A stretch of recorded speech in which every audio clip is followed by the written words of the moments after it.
Saudara, hari ini 4 Februari 2021, masyarakat dunia kembali memperingati Hari Kanker Sedunia. Namun peringatan Hari Kanker Sedunia saat ini berlangsung di tengah pandemi COVID-19. Ya, tema Hari Kanker Sedunia adalah I am and I will, yang diartikan sebagai komitmen dalam diri untuk melakukan sebuah tindakan. Sedangkan subtemanya adalah Together, All Our Actions Matter. Dan dengan harapan 2021 semua masyarakat bisa bersama-sama melakukan sesuatu karena semua tindakan kita adalah penting. Peringatan Hari Kanker Sedunia yang berlangsung di tengah pandemi mendapatkan perhatian khusus mengingat akses para penderita kanker ke rumah sakit agak terhambat. Meski demikian, penanganan kanker harus tetap dilaksanakan di tengah pandemi. Ya, dan untuk mengelaborasi lebih dalam masalah ini, kami telah terhubung secara daring dengan Profesor Suhartati Gondo Howiarjo, Ketua Perhimpunan Dokter Spesialis Onkologi Radiasi Indonesia atau PORI. Dan Profesor Suhartati juga adalah Koordinator Pelayanan Kanker Terpadu RSUPN maksud saya, Dr. Cipto Mangkusumo. Selain itu kami juga telah terhubung dengan Ketua Umum Cancer Information and Support Center atau CSC, Ibu Arianti Baramuli Putri. Saya ke Prof. Suhartati terlebih dahulu. Selamat pagi, Prof. Tati. Selamat pagi. Assalamualaikum warahmatullahi wabarakatuh. Waalaikumsalam warahmatullahi wabarakatuh. Prof, tema kanker atau tema peringatan Hari Kanker Sedunia tahun ini adalah I am and I will, yang dapat diartikan sebagai komitmen dalam diri untuk melakukan sebuah tindakan. Nah, mungkin bisa dijelaskan lebih dalam lagi, Prof, apa maksud dari tema peringatan Hari Kanker Sedunia tahun ini, Prof? Baik, terima kasih Mas Yoga. Selamat pagi para pemirsa sekalian. Selamat pagi juga Mbak Regina. Benar sekali. I am Tati, I will always fight against cancer. Itu adalah suatu komitmen. Kenapa? Karena kanker itu memang penyakit medik, tapi selalu dikaitkan dengan pola hidup. Pola hidup seperti apa? Tentunya kita sudah tahu semua, pola hidup sehat yang oleh Kementerian Kesehatan sudah dibungkus dalam kata-kata cerdik, cek kesehatan secara rutin, enyahkan asap rokok, rajin olahraga, diet seimbang, hindari bahan-bahan kimia yang diduga akan mendekatkan kita dengan kanker, pengawet, penyedap rasa, pewarna, alkohol, tembakau, istirahat cukup, dan kelola stres. Itu adalah suatu komitmen. Dan kalau kita berbicara tentang perilaku, itu kan perilaku ya yang harus dibina dari usia dini. Tentunya kita berhubungan dengan suatu kesinambungan. Tentunya akhirnya mengharapkan suatu komitmen. Nah, itulah yang diharapkan oleh WHO untuk bisa dilakukan oleh setiap individu. Nah, kemudian ada kata-kata lain, Together All Our Action Matter. Tandanya adalah bahwa bersama kita bisa, sederhananya lah seperti itu. Bersama kita bisa, jadi dari kita sendiri, kita warnai keluarga kita, kemudian tentunya tetangga kita, lingkungan kita, masyarakat. Akhirnya kita bisa mencapai suatu pola hidup sehat dan bersih untuk kita semua, untuk masyarakat Indonesia. Yang diharapkan oleh WHO adalah kita semua sehat dan cerah, ceria, tanpa kanker atau tanpa kekambuhan dari kanker. Mungkin seperti itu, Mas Yoga, Mbak Regina. Ya, baik, saya akan beralih ke Ibu Arianti terlebih dahulu. Ibu Arianti sebagai Ketua Umum dari Cancer Information and Support Center atau CISC, bagaimana Ibu melihat awareness begitu ya, ataupun kepedulian masyarakat dalam mendeteksi kanker secara dini, Bu?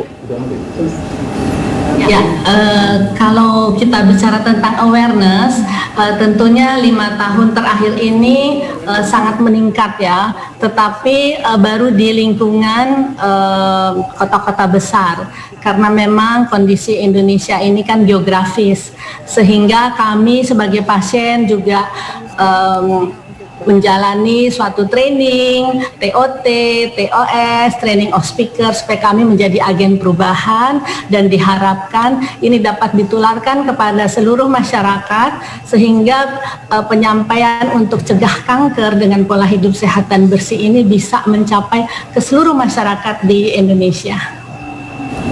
Baik, Prof. Tati, menarik tadi Bu Arianti menjelaskan bahwa awareness saat ini masih terbatas di kota-kota besar di Indonesia. Nah, kemudian apakah memang sosialisasi tentang bahaya kanker ini masih kurang menjangkau daerah-daerah di luar kota besar atau seperti apa, Bu? Atau Prof? Sebenarnya tentunya ini adalah suatu program harus merupakan suatu program pemerintah, program nasional. Nah, apa yang kita bisa lakukan sebagai individu pengamat kanker adalah kita melakukan hal yang similar dengan network yang kita punya.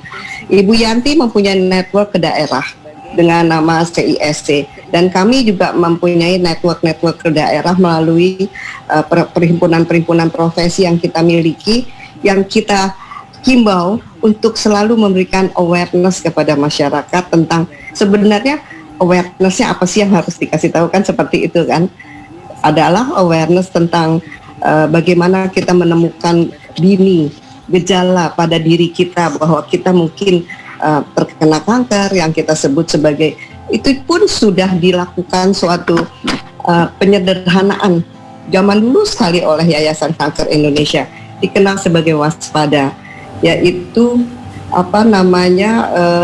waktu buang air besar, buang air kecil, ada perubahan atau gangguan, alat pencernaan terganggu dan susah menelan, suara serak dan batuk tidak sembuh, payudara atau tempat lain ada benjolan, andeng-andeng yang berubah menjadi gatal dan besar, darah dan lendir yang abnormal keluar dari tubuh, dan adanya koreng atau borok. Jadi kalau ada gejala-gejala seperti itu, cepat memeriksakan diri ke fasilitas kesehatan, dan juga awareness untuk melakukan pengobatan bila terdiagnosa tentang kanker. Barangkali, dan itu terus sebenarnya kita kumandangkan juga. Tentunya hal seperti ini yang kita lakukan sekarang mudah-mudahan juga akan tercapai ke daerah-daerah kecil. Barangkali seperti itu, Mas Yoga.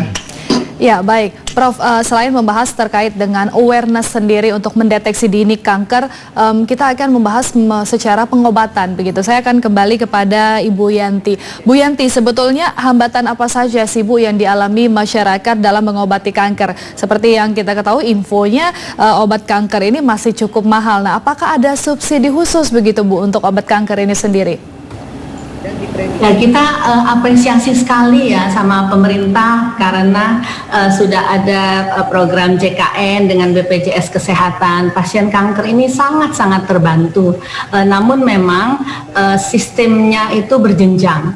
Padahal kanker ini memerlukan pengobatan yang diagnosisnya tepat dan cepat, juga pengobatan yang berlangsung dengan sesuai dengan jadwalnya.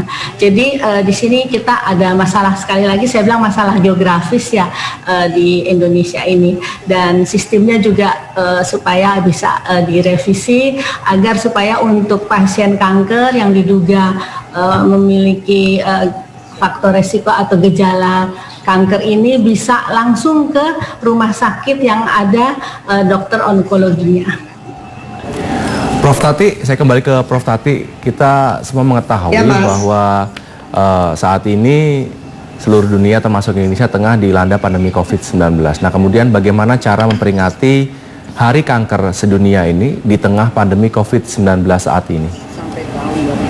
Ya, Mas Yoga, terima kasih. Memang kan tergantung niat kita gitu. Apa tidak ada rotan akar pun jadi.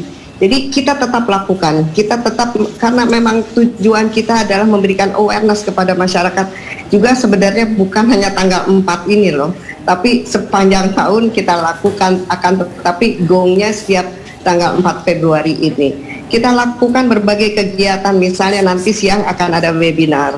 Kemudian kita melakukan sesuai dengan anjuran WHO yang disebut sebagai media campaign, 21 days impact of cancer challenges. Itu juga kita lakukan melalui media. Apa-apa aja yang harus diketahui oleh masyarakat tentang kanker kita sosialisasikan. Kemudian juga untuk kebersamaan para pasien kanker Kita juga membuat program masker orange karena World Cancer Day itu warnanya adalah orange. Jadi seluruh pasien kanker yang ada di center radioterapi, kebetulan karena saya seorang radiation oncologist, akan digunakan masker orange. Dan juga kita akan melaunching satu buku 250 pertanyaan.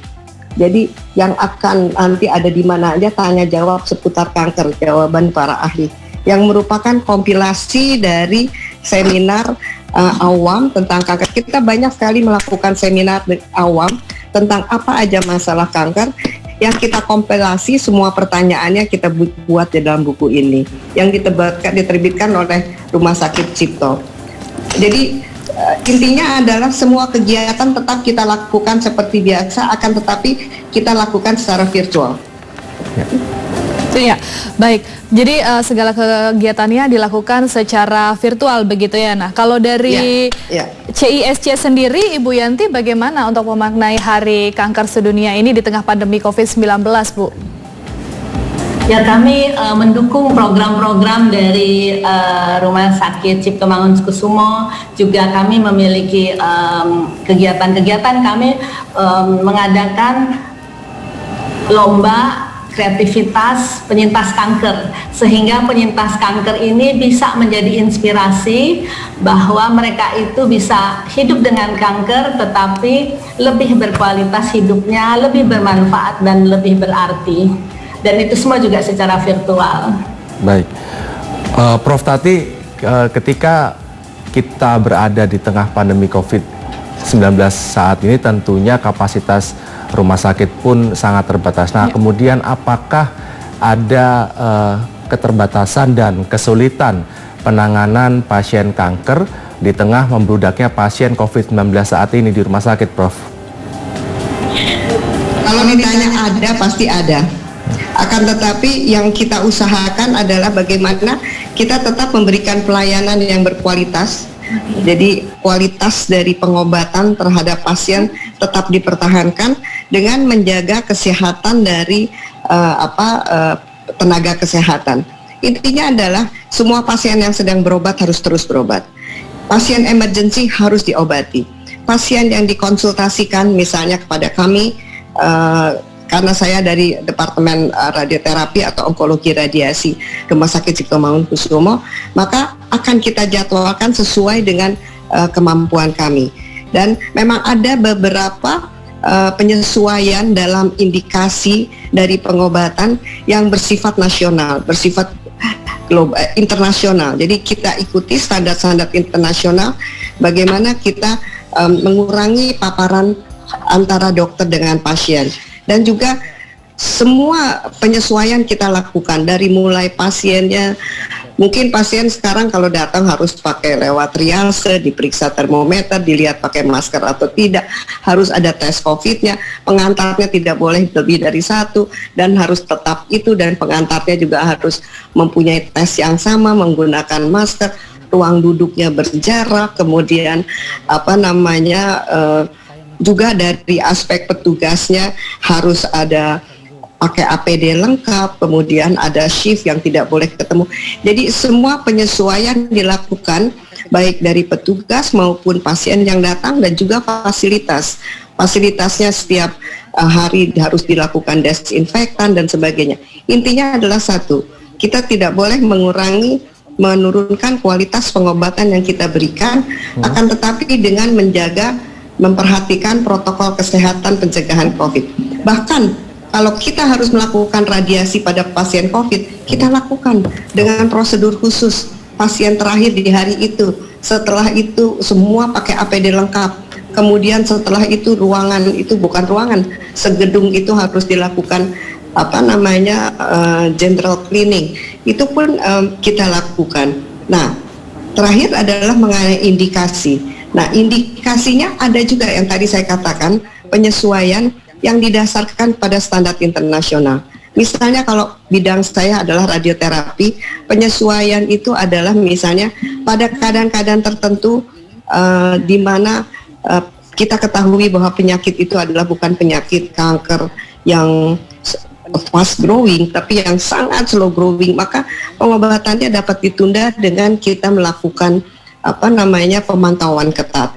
Kemudian yang biasa kita berikan 30 kali bisa dapat dilakukan penyesuaian, bukan dikurangi dosisnya menjadi 16 sampai 20 kali dengan itu adalah standar internasional yang juga dilakukan di negara-negara yang terkena dengan COVID.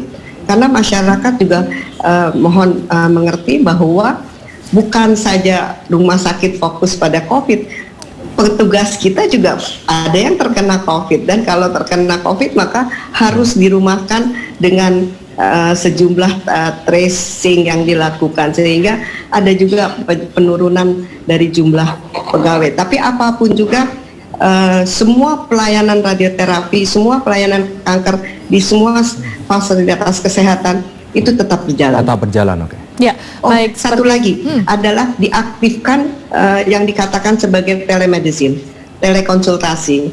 Jadi banyak hal-hal yang bisa kita diskusikan dengan pasien. Misalnya pasien kontrol tidak ada gejala, kemudian dapat menghubungi kami by phone, melalui telepon, itu pun kita lakukan. Ya, baik, Prof. Tati, berarti seperti yang disampaikan tadi bahwa kualitas untuk pengobatan tetap diutamakan namun dengan tetap menjaga protokol kesehatan, begitu ya, Prof. Nah, kita kembali ke Ibu Yanti sendiri membahas mengenai pengobatan di tengah pandemi COVID-19 ini, Bu Yanti. Di tengah pandemi apa sebetulnya yang seyogyanya harus dilakukan oleh pasien dari kanker ini sendiri, Bu?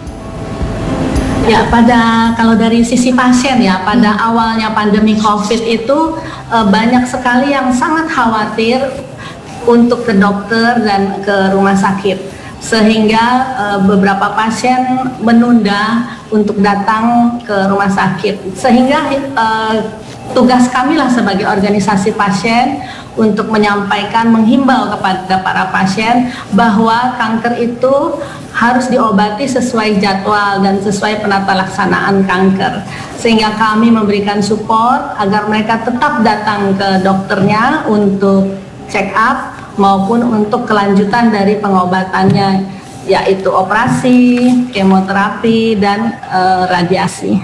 Karena memang bila mana tidak tepat untuk melaksanakan pengobatan ini, khawatir bila mana tertunda maka kesehatannya akan lebih buruk ke depannya. Baik, Prof. Tati, jika kita berbicara saat ini terkait jenis-jenis kanker yang ada di Indonesia, kemudian apa jenis kanker terbanyak yang diderita oleh masyarakat Indonesia saat ini, Prof? Ya, memang terima kasih Mas Yoga. Jadi memang kalau kita lihat pasien kanker di Indonesia itu lebih banyak wanita, kurang lebih 2,5 banding 1 dibandingkan pria. Kenapa? Karena kanker yang tertinggi adalah kanker payudara. Wah, Bu Yanti kan survivor kanker payudara ya, dan juga kanker mulut rahim. Kemudian baru diikuti dengan kanker paru-paru, kanker usus, kemudian kanker liver dan kanker nasofaring. Jadi itu adalah kurang lebih 5 besar dari kanker yang ada di Indonesia. Dan angka kejadian kanker di Indonesia itu kurang lebih 1,3 di antara 1.000. Jadi saat ini ada kurang lebih sekitar 274.000 pasien kanker tiap tahunnya yang ada di Indonesia. Jadi seperti itulah kurang lebih keadaan distribusi atau dari pasien kanker yang ada di Indonesia. Iya, baik, Prof. Tati, berarti untuk kanker sendiri, kanker payudara memang menempati di posisi pertama begitu ya sebagai penderita terbanyak. Nah, berbicara mengenai banyak penderita kanker payudara di Indonesia sendiri, saya kembali ke Ibu Yanti sebagai cancer survivor juga. Ibu Yanti, apa sih Bu yang harus dilakukan? Bagaimana cara mendeteksi dini kanker ini sendiri, khususnya juga kanker payudara? Dan boleh terakhir Ibu untuk himbauannya kepada masyarakat Indonesia. Ya, jadi memang yang diperlukan sekali adalah edukasi. Karena untuk sekarang apalagi dengan adanya internet, banyak sekali informasi-informasi tanda kutip ya maaf, jualan iklan obat. Nah, saya menghimbau supaya masyarakat marilah kita berobat ke dokter, ke ahlinya, yaitu ke rumah sakit atau puskesmas terdekat. Karena bila mana kanker itu diobati secara dini, maka tingkat kesembuhannya akan lebih tinggi. Nah, himbauan saya supaya dalam masa pandemi COVID ini para masyarakat semuanya lebih aktif, lebih kreatif. Marilah kita tetap menjaga kesehatan dengan yang tadi disampaikan, pola hidup sehat, dan juga jagalah kebersihan dan patuhi protokol kesehatan. Dan untuk para pasien, mari kita semangat dan tetaplah jalani pengobatan sesuai jadwal. Oke. Kalau dari Prof Tati mungkin terakhir imbauan kepada masyarakat selain kita berbicara masalah pola hidup sehat, apa yang harus dilakukan oleh masyarakat agar terhindar dari penyakit kanker ini, Prof? Ya, sebenarnya yang pertama kita mengharapkan untuk menghimbau adalah kepada pimpinan kebijakan untuk melakukan germas. Sebenarnya Bapak Presiden sudah menginstruksikan instruksi Presiden nomor 1 tahun 2017 tentang gerakan masyarakat sehat. Kalau itu dijalankan secara lintas kementerian itu akan suatu yang bagus sekali. Kita bisa jalan keluar tenang, tidak ada asap rokok, ada jalan-jalan yang kita bisa melakukan jogging dan sebagainya. Nah, sedangkan untuk itu adalah yang kita harapkan terjadi di Indonesia ini untuk lingkungan. Jadi kita akan tenang keluar, tidak perlu takut ada asap rokok dan sebagainya. Yang kedua adalah kalau untuk individu, kembali satu-satunya adalah hanya cerdik. Cek kesehatan secara rutin, enyahkan asap rokok, rajin olahraga, diet seimbang, istirahat cukup, dan kelola stres. Dan kita harus menyadari bersama bahwa kalau kita melakukan suatu tindakan promosi tentang prevensi, pencegahan, jangan mengharapkan bahwa angka kejadian kanker akan turun dalam waktu 1-2 tahun. Tidak. Itu adalah investasi jangka panjang. Melakukan suatu gerakan masyarakat sehat itu investasi jangka panjang, bukan PHP, bukan memberi harapan palsu. Pasti akan terjadi penurunan, bukan hanya kanker, akan tetapi semua penyakit tidak menular yang saat ini sudah menghantui negara ini. Dan juga satu hal lagi untuk para pasien survivor cancer, hati-hati, harus secara cerdik untuk memang benar harus mencari bantuan kesehatan, tapi secara cerdik. Bagaimana caranya? Jangan memasuki kerumunan, tetap memperhatikan protokol kesehatan, karena pasien kanker itu adalah pasien yang sangat rentan akan terkena COVID, dan kalau terkena akan lebih berat. Barangkali itu Mas Yoga dan Mbak Regina. Terima kasih. Baik, terima kasih Profesor Suhartati Gondowiardjo, Ketua Perhimpunan Dokter Spesialis Onkologi Radiasi Indonesia atau PORI, dan juga terima kasih Ibu Ariyanti Baramuli Putri, Ketua Umum Cancer Information and Support Center atau CISC, telah bergabung bersama kami di Klik Indonesia Pagi. Terima kasih Ibu-Ibu. Selamat pagi. Selamat pagi, salam sehat.